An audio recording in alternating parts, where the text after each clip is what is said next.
नमस्कार, मनी गुरु की इस खास पेशकश में आप सभी का स्वागत है। मैं हूं स्वाति रायना।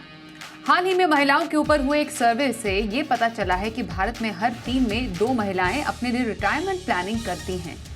और इस तरह फाइनेंशियल प्लानिंग के मामले में महिलाओं ने पुरुषों को भी पीछे छोड़ दिया है। लेकिन अभी तक जिन महिलाओं ने निवेश की शुरुआत नहीं की है, उनके लिए आज हम बताएंगे नई निवेश स्ट्रैटेजी। और इस नई नारी के नए निवेश की प्लानिंग के लिए हमारे साथ 2 महिला फाइनेंशियल प्लानर्स हैं और उन्हीं से बातचीत हम आज करेंगे और जानेंगे कि क्या करे महिलाएं financial planning. Certified financial planner Pooja Bhinde हमारे साथ है और फिनसेफ की फाउंडर मृन अग्रवाल है हमारे साथ। पूजा और मृन दोनों का बहुत स्वागत है आज के इस खास कार्यक्रम में।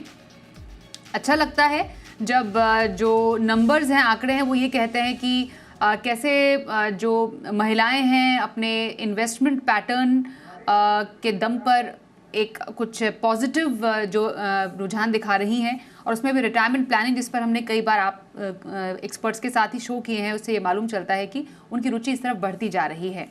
तो अभी हाल ही में मैक्स लाइफ की तरफ से एक सर्वे किया गया जिसमें ये मालूम चला कि महिलाएं जो है रिटायरमेंट प्लानिंग के मामले में काफ़ी ज़्यादा अब जागरूक होती जा रही हैं, और यहाँ तक कि पुरुषों को भी कुछ एस्पेक्ट्स में उन्होंने पीछे छोड़ दिया है। ज़रा पहले पूजा, थोड़ा आपसे समझना चाहेंगे, ये जो हम नंबर्स देख रहे हैं, जो जिस तरीके का ट्रेंड हम देख रहे हैं औरतों का इन्वेस्टमेंट प्लानिंग के प्रति, ये क्या बताता है?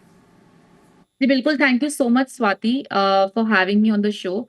एंड आई थिंक जिस हिसाब से रिपोर्ट देख के आई एम श्योर आपको जितनी खुशी हुई होगी, मुझे भी उतनी ही खुशी हो रही है, एंड मृन जी को भी इतनी खुशी हुई होगी कि महिलाएं, जैसे हम हमेशा कहती थी, बहुत डिपेंडेंट रहती हैं एज जो उनका एक बेसिक नेचर होता है, चाहे वो वर्किंग क्यों ना हो, चाहे वो बहुत ज्यादा प्रोफेशनल भी क्यों ना हो। लेकिन जब फाइनेंशियल प्लानिंग, रिटायरमेंट प्लानिंग की बात आती है और हम इनसे जब इंटरेक्ट करते हैं, तो इनके डिसीजंस वो नहीं ले पाती थी।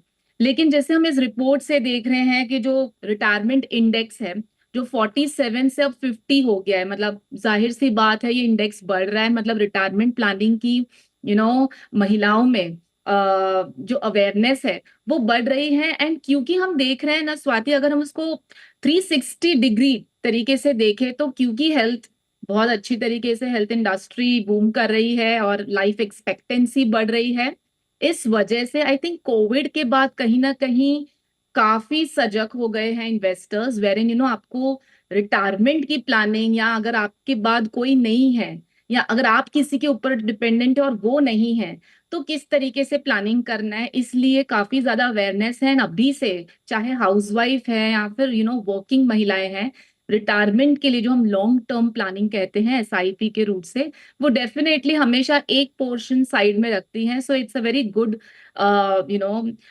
Situation I would say, and ऐसे ही करना चाहिए हर इंसान को फाइनेंशियल प्लानिंग की शुरुआत में। जी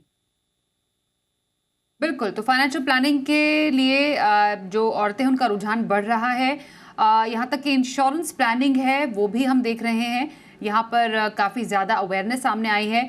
मृन, क्योंकि हमें मालूम है कि जो कहा जाता है कि जो महिलाएं हैं पुरुषों के मुकाबले ज़्यादा जीती हैं, लॉन्जेविटी ज़्यादा है उनकी।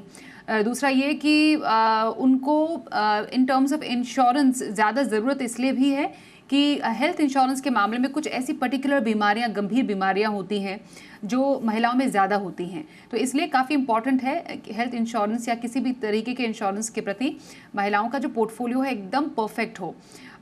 इंश्योरेंस के लिए मैं आपसे जानना चाहती हूँ अभी कैसे एक महिला को अपना पोर्टफोलियो, इंश्योरेंस पोर्टफोलियो बिल्डअप करना चाहिए? नमस्ते स्वाति, और बहुत अच्छा लगा आपके शो में आकर। इस साल हमने एक सर्वे रन किया था हमारी कंपनी में महिलाओं में, कि अगर आपकी जॉब छूट गई तो आपने सोचा है कि आप हेल्थ इंश्योरेंस के बारे में कैसे मैनेज करेंगे, ये एक सवाल था उसमें। और ज्यादातर महिलाओं ने बोला कि मैं हमने इस बारे में सोचा नहीं है। तो बहुत अच्छा लगता है ये सर्वे रिजल्ट्स वगैरह देखकर कि adoption rates are going up, but the question is कि क्या हम सही अमाउंट इंश्योर कर रहे हैं कि नहीं। और इसमें महिलाएं काफी पीछे हैं, क्योंकि अगर हम देखते हैं तो ज्यादातर जो है कि पीपल आर डिपेंडिंग कि बस जो सैलरीड हैं स्पेशली वो डिपेंड कर रहे हैं अपने एम्प्लॉयर कवर पर। काफी सारी महिलाएं हैं जो सोचती हैं कि अरे हमें इंश्योरेंस की क्या जरूरत है, प्राइम अर्निंग मेंबर को जरूरत है। थैंकफुली कोविड के बाद थोड़ी ये सोच अब बदल रही है कि सबको एक हेल्थ इंश्योरेंस की जरूरत है। बट जो प्रॉब्लम अभी है वो ये है कि लोग ले रहे हैं 3 4 5 लाख, बट ये जो अमाउंट है ये काफी नहीं रहेगा, क्योंकि अगर किसी को कुछ बड़ी बीमारी आई, लाइक फॉर एग्जांपल कैंसर या स्ट्रोक, ऐसी कोई जो भी बड़ी बीमारियां आती हैं, उसको उसका इलाज करने में एटलीस्ट 10 15 20 लाख लग जाते हैं। तो ये बहुत जरूरी है कि सबसे पहले अगर आप सैलरीड हैं तो आपका एम्प्लॉयर कवर है, बट आपको एक्सटर्नल कवर लेना है। अगर आप हाउसवाइफ भी हैं, या अगर आप अपना खुद का बिजनेस भी चला रहे हैं, सभी को ये 10 से 15 लाख का इंश्योरेंस लेना बहुत ही जरूरी है। एंड जब आप ये हेल्थ इंश्योरेंस लेते हैं तो 2 3 चीजों का ख्याल जरूर रखिएगा। सबसे पहले जो है आप पॉलिसी वर्डिंग्स पढ़िए। अभी ये नया रूल आया था जिसमें कस्टमर इन्फॉर्मेशन स्टेटमेंट है जिसमें सारे डिटेल्स होने हैं, but that is only after taking the policy. अगर हम वेरियस पॉलिसीज कंपेयर कर रहे हैं तो 3 चीजों के ऊपर आपको कंपेयर करना है। सबसे पहले व्हाट आर द एक्सक्लूजन्स, कि क्या इंक्लूडेड है और क्या इंक्लूडेड नहीं है। ये बहुत जरूरी है जानना, क्योंकि जिस पॉलिसी में ज्यादा एक्सक्लूजन्स रहेंगे वो ज्यादा सस्ती रहेगी, राइट। तो ये बहुत जरूरी है कि हमें बहुत सारे एक्सक्लूजन्स नहीं होने चाहिए। जैसे कोविड के टाइम में ये सुनने में आया था कि जो पीपीई किट्स और जो ग्लव्स वगैरह थे वो सब कंज्यूमेबल्स थे, वो सब इंक्लूडेड नहीं थे। तो अगर ऐसी चीजें इंक्लूडेड नहीं रहेंगी तो इससे क्या होगा कि आपका फिर आउट ऑफ पॉकेट एक्सपेंस ज्यादा हो जाएगा। दूसरी बात जो बहुत जरूरी है देखना कि वेटिंग पीरियड्स क्या है।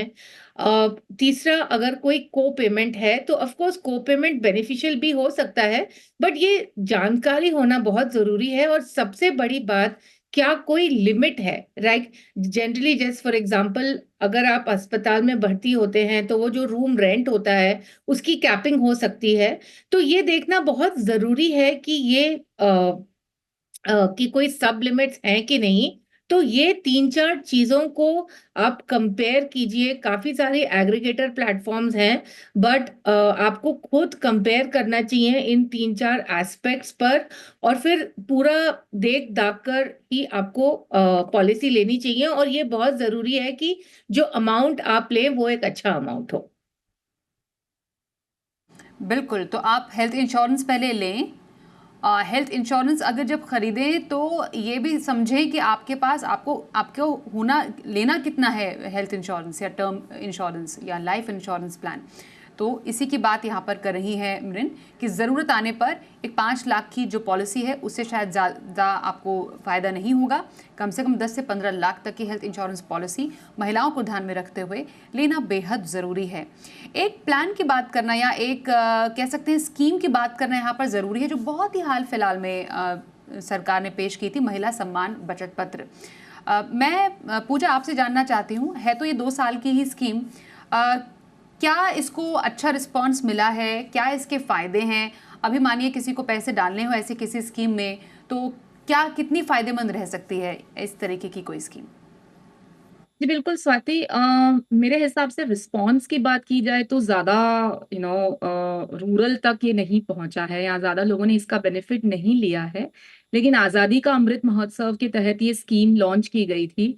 सीधा जस्ट वो बैंक अकाउंट से, सेविंग बैंक अकाउंट से या जो जनधन अकाउंट्स है उससे पैसा एटलीस्ट एक एफडी या इस तरीके के इंस्ट्रूमेंट में आए, इस वजह से इस तरीके की एक पोस्ट ऑफिस स्कीम लॉन्च की गई थी जो सिर्फ जैसे आपने कहा 2 साल के लिए महज मैक्सिमम 2 लाख तक की लिमिट थी, मिनिमम 1,000 रुपए, एंड स्पेसिफिकली सिर्फ महिलाओं के लिए, जिसमें 7.5% का इंटरेस्ट रेट नक्की किया गया था, which was a taxable interest rate. लेकिन आई थिंक जैसे आपने राइटली पुट अप किया कि अवेयरनेस इतनी ज्यादा नहीं पहुंची, इस वजह से ज्यादा लोगों ने भी बेनिफिट नहीं लिया है। लेकिन अभी भी मार्च 2025 तक ये स्कीम ओपन है। तो बेनिफिट ले सकते हैं। लेकिन किन्हें बेनिफिट लेना चाहिए, ये मैं थोड़ा इसके ऊपर बात करूंगी। डेफिनेटली महिलाओं के लिए सरकार ने पहले भी, अगर हम देखें तो सुकन्या समृद्धि लॉन्च किया था, एक गर्ल चाइल्ड जो 10 साल के अंदर जो बिटिया है उनके लिए, जो हम नॉर्मली एक लॉन्ग टर्म प्लानिंग के लिए देखते हैं, तो पोस्ट ऑफिस की एक प्रोविडेंट फंड स्कीम जो बहुत ही प्रख्यात है, जो आई थिंक बहुत लोगों ने इसका फायदा लिया है एंड बहुत लोग इसमें इन्वेस्टेड हैं। And time and again even after the new tax regime हम देख रहे हैं कि पीपीएफ की जो पॉपुलैरिटी है वो कम नहीं हुई है, क्योंकि उसकी जो बेनिफिट्स हैं and at the same time जो रिटर्न है, डेफिनेटली उस वजह से एक बहुत ही प्रख्यात इंस्ट्रूमेंट रहा है। एंड उसी के सामने सुकन्या समृद्धि भी बहुत ज्यादा प्रख्यात हुई थी, उसका इंटरेस्ट रेट भी ऑब्वियसली नॉर्मल जो एक पीपीएफ का रेट है उसके सामने काफी ज्यादा है, 8.2% के आसपास है। सो डेफिनेटली वो स्कीम में बहुत ज्यादा हमने देखा कि ट्रैक्शन आया।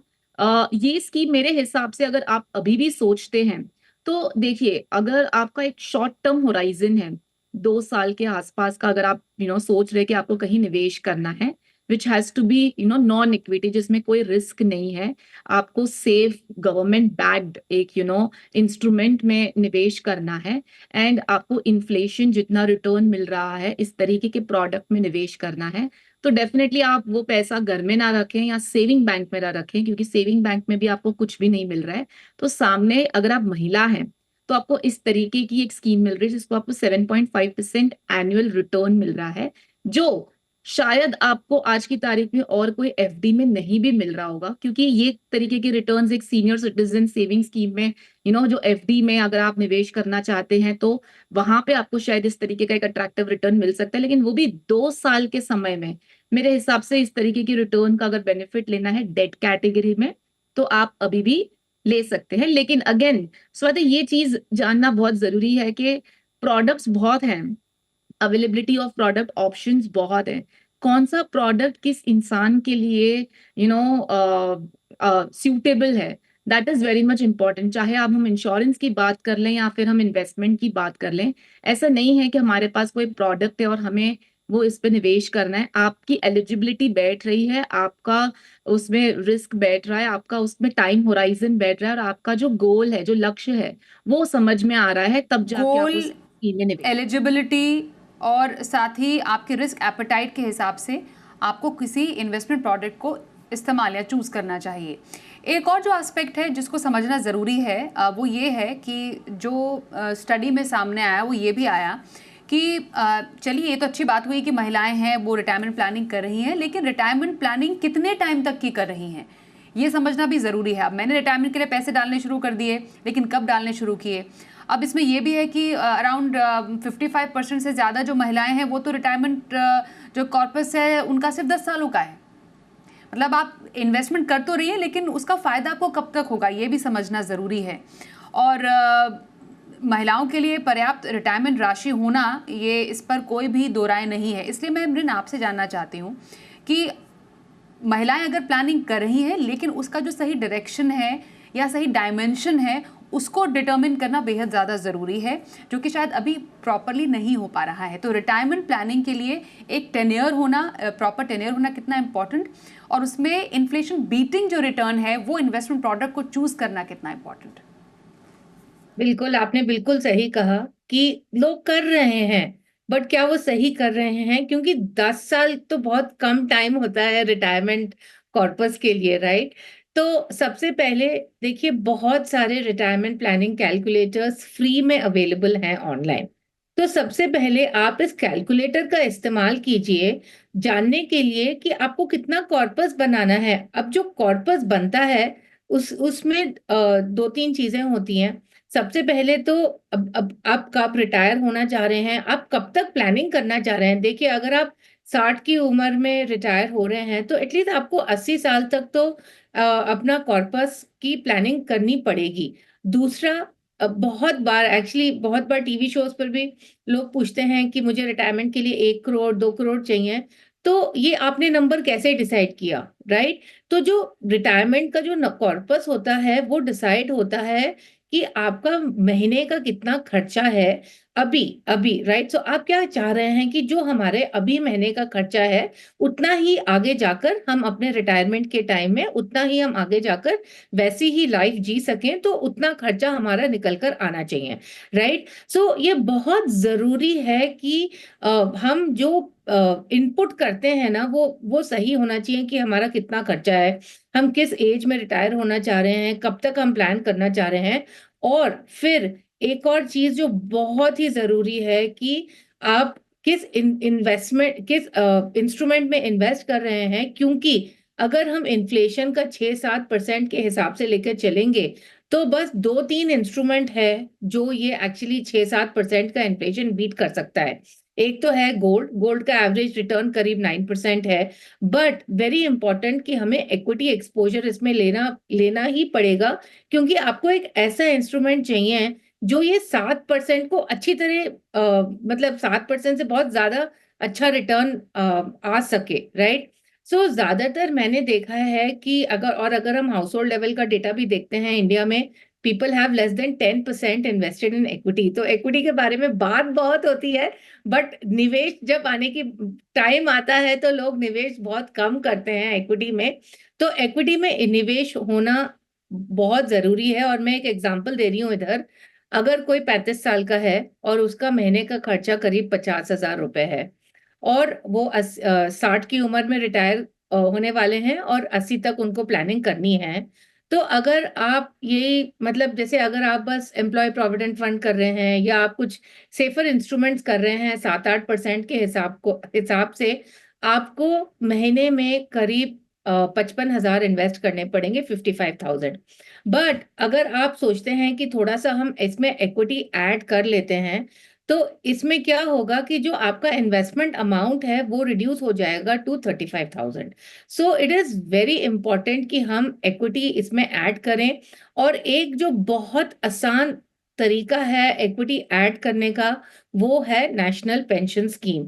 और मैं इसीलिए रेकमेंड कर रही हूँ क्योंकि जब आप रिटायर होते हैं तो ये प्लान करना कि कहाँ इन्वेस्ट करें ताकि हमको वो मंथली अमाउंट आ जाए, बहुत ही मुश्किल होता है स्वाति। मैंने बहुत केसेस देखे हैं जिसमें लोगों को बहुत मुश्किलें आती हैं कि कैसे हम इसको प्लान करें कि हमारा महीने का खर्चा निकल जाए। सो या आप इक्विटी म्यूचुअल फंड चूज कर सकते हैं, और अगर आपको नहीं मालूम कौन सा फंड चूज करना है तो एक सिंपल निफ्टी 50 इंडेक्स फंड में ही आप निवेश कर सकते हैं। बट मेरा सजेशन रहेगा एनपीएस, एंड वो इसीलिए क्योंकि इसमें अमाउंट 60 तक लॉक्ड है। तो क्योंकि आप उस अमाउंट को छू नहीं सकते हैं, आप उसको वहां छोड़ रहे हैं बढ़ने के लिए, और 60 के बाद में आपको उसमें पेंशन भी मिल जाएगी, और ये बहुत लो कॉस्ट है। सो मैं ओके। सर्टेनली रेकमेंड करूंगी हर महिला को कि आप ये नेशनल पेंशन स्कीम जरूर देखिए। एनपीएस नेशनल पेंशन स्कीम में पैसे डाल सकते हैं जिसमें इक्विटी का भी आपको अच्छा खासा एक्सपोजर मिलता है, मतलब इक्विटी में भी आप इन्वेस्ट करती हैं बहुत ही सुरक्षित तरीके से। और इक्विटी तो है ही अपने आप में, इक्विटी फंड्स में भी डाइवर्सिफाइड फंड्स में इन्वेस्ट कर सकते हैं थ्रू इंडेक्स फंड, जो कि मृन ने बताया। पर और कौन सी ऐसी कैटेगरीज या फंड्स हो सकते हैं, इस पर पूजा की भी राय लेंगे, पर एक छोटे से ब्रेक के बाद। बने रहिए हमारे साथ।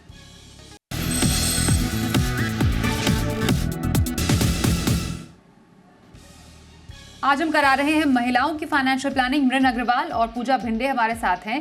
पूजा, हर एक महिला की लाइफ में एक करियर ब्रेक जरूर आता है, तो पर इस प्लान्ड या फिर अनप्लान्ड करियर ब्रेक जो है उसकी तैयारी कैसे करें, और जब हमें बाउंस बैक करना है वर्क फोर्स में उसके लिए कैसे अपने आप को प्रिपेयर रखना है? जी बिल्कुल स्वाति, आई थिंक ये जैसे आपने मेंशन किया planned as well as unplanned, इसकी बहुत जरूरी है हमें समझने के लिए, क्योंकि जब दो वर्किंग लोग होते हैं एंड उसके बेसिस पे जब जो इनफ्लोज आते हैं और हम पूरी फाइनेंशियल प्लानिंग करते हैं, and जब एक मेटर्निटी पीरियड आता है, मैं पीरियड इसके लिए यूज करी चाहे वो 6 महीने का हो या 12 महीने का हो, वो एक प्रॉपर करियर ब्रेक है। ठीक है, तो इस तरीके के जो ब्रेक्स है वो मेरे हिसाब से विमेन की लाइफ में कुछ अलग अलग इंटरवल्स पे आते हैं। वो फर्स्ट एंड फॉरमोस्ट तो ऑब्वियसली मेटर्निटी ब्रेक एक काफी लंबा ब्रेक हो जाता है, लेकिन at the same time because बच्चों की आपको पूरी जिंदगी के हिसाब से उनके टाइम पे अगर कहीं पे कुछ प्रॉब्लम हो जाता है, कोई बीमारी हो जाती है, आप महिला के खुद के पेरेंट्स की भी रिस्पॉन्सिबिलिटी उनके ऊपर होती है। तो महिलाओं की देखा जाए तो मैटरनिटी लीव तो एक है ही, लेकिन एट द सेम टाइम काफी दूसरी सारी रिस्पॉन्सिबिलिटीज भी होती है जब इस तरीके की कोई मेडिकल इमरजेंसी आ जाती है। सो यहाँ पे ये देखना है कि अगर हम मैटरनिटी के हिसाब से भी बात करें तो आपके इनफ्लोज काफी जो जो इतने पेड लीव्स आपको मिल रहे हैं फ्रॉम योर एम्प्लॉयर वो ठीक है, लेकिन एट द सेम टाइम आपके जो खर्चे हैं उसको किस तरीके से मैनेज करना है। सो आपके जो भी इन्वेस्टमेंट्स हैं, अगर आप उसमें से एसआईपी ब्रेक भी ले रहे हैं, आप पॉज कर सकते हैं 6 महीने या 12 महीने के हिसाब से। अगर आप एसआईपी स्टॉप या पॉज भी कर रहे हैं तो there is a very good option in mutual funds of SWP which is systematic withdrawal plan. अगर आपको पेड लीव के अलावा कोई और इनफ्लो या और कोई इनकम या उस तरीके की रिक्वायरमेंट है ड्यूरिंग दैट टाइम, क्योंकि उस टाइम पे the husband is also managing child के भी दोनों दूसरे सारे खर्चे होते हैं, तो एसडब्ल्यूपी ऑप्शन आप दे सकते हैं। जो आपने इन्वेस्टमेंट अभी तक ग्रो किया है उसमें से आप विड्रॉवल ले सकते हैं for a brief period, may be 3 months 6 months 12 months, जिस तरीके की रिक्वायरमेंट है ये। सो ये हो गया नंबर 1। तो करियर ब्रेक्स के साथ साथ आपकी जो एक्सपेंसेस जो चाइल्ड रिलेटेड हैं उसकी प्लानिंग आपको ऑब्वियसली पहले से करनी है। जैसे शुरुआत में मृन ने भी बात की about insurances. So obviously maternity का ही एक बहुत बड़ा खर्चा होता है जो आप अभी से प्लान करें तो वो जो खर्चा है, चाहे सी सेक्शन है या आईवीएफ टेक्नोलॉजी भी है, आज की तारीख में काफी हेल्थ इंश्योरेंसेस में ये सारे कवरेजेस हैं, लेकिन ऑब्वियसली उनके कहीं सारे जो नॉर्म्स है वो आपको समझने हैं, जो पॉइंट्स है जैसे एक फिक्स सम अश्योर्ड होता है 15 लाख 20 लाख के ऊपर की पॉलिसीज में, और जो लिमिट्स हैं वो समझ के जो वेटिंग पीरियड है उस हिसाब से प्लान लेने सो दैट आपका वो सब कवरेज हो जाए। बच्चों के रिलेटेड जो एक्सपेंसेस है उसकी प्लानिंग के लिए आपको अलग से एक बजट बनाना होगा, चाहे वो हमें कंटिजेंसी बजट बना सकते हैं जिसमें एक हेल्प जो हायर करते हैं या उनके जो वैक्सीन एक्सपेंसेस है। सो ऑब्वियसली एक अलग से पैरेलल चाइल्ड प्लानिंग शुरू हो जाती है from the time of birth. अब इस टाइम पे आपका पेड लीव से एक आई एम सॉरी, मैं आपको बीच में रोक रही हूँ अरेंजमेंट क्योंकि थोड़ा सा समय का अभाव है, लेकिन आपने बहुत ही पर्टिनेंट पॉइंट्स यहाँ पर रेज किए हैं कि आप सिर्फ करियर ब्रेक में अपनी ही प्लानिंग नहीं कर रही हैं, आप पे जो आश्रित लोग हैं, आपके माता पिता भी हो सकते हैं, आपके बच्चे भी हो सकते हैं, उनकी भी आप प्लानिंग कर रहे हैं। तो ये अपने आसपास की प्लानिंग भी लेकर चलें, ये आपकी जिम्मेदारी बैठती है। मैं मृन आपके पास जल्दी से आती हूँ, एक इमरजेंसी प्लानिंग का जो तरीका है वो महिलाओं के लिए प्लीज आप बताइए, बट वेरी क्रिस्पली। तो बेसिकली 6 महीने के जो आपके खर्चे हैं एसेंशियल एक्सपेंसेस, वो आप एक सिंपल फिक्स डिपॉजिट में रखिए, थोड़ा सा अमाउंट सेविंग्स अकाउंट में रखिए। ये ध्यान में रखिए कि ये जो इमरजेंसी फंड का यूज है कि अगर कुछ मुश्किलें आ जाएं, कुछ हो जाए तो हमें जरूरत है, तो इसमें हमें रिटर्न्स नहीं देखना है, हमें देखना है कि हम कितना जल्दी ये पैसे को हम एक्सेस कर सकते हैं। ओके, तो ऐसी जगह पैसे रखना इमरजेंसी के जहां पर जल्दी से पैसे निकाले जा सके। एंड अंत में पूजा आप बताइए, थोड़े से आप फंड्स अगर रेकमेंड कर पाए इमरजेंसी के लिए, चाहे हो जाए या फिर फॉर रिटायरमेंट प्लानिंग हो जाए, जो महिलाएं अपने पोर्टफोलियो में या जो निवेश करना चाहती हैं वो उसमें ऐड कर पाए। जी बिल्कुल, डेट में हम डालते हैं इमरजेंसी फंड जैसे मृण ने मेंशन किया। सो 3 मंथ 6 मंथ्स जो ड्यूरेशन है उस हिसाब से आप कोटक इक्विटी आर्बिट्राज फंड है, इन्वेस्को इंडिया आर्बिट्राज फंड है, आदित्य बिरला सन लाइफ सेविंग्स फंड है, एचडीएफसी लो ड्यूरेशन फंड है।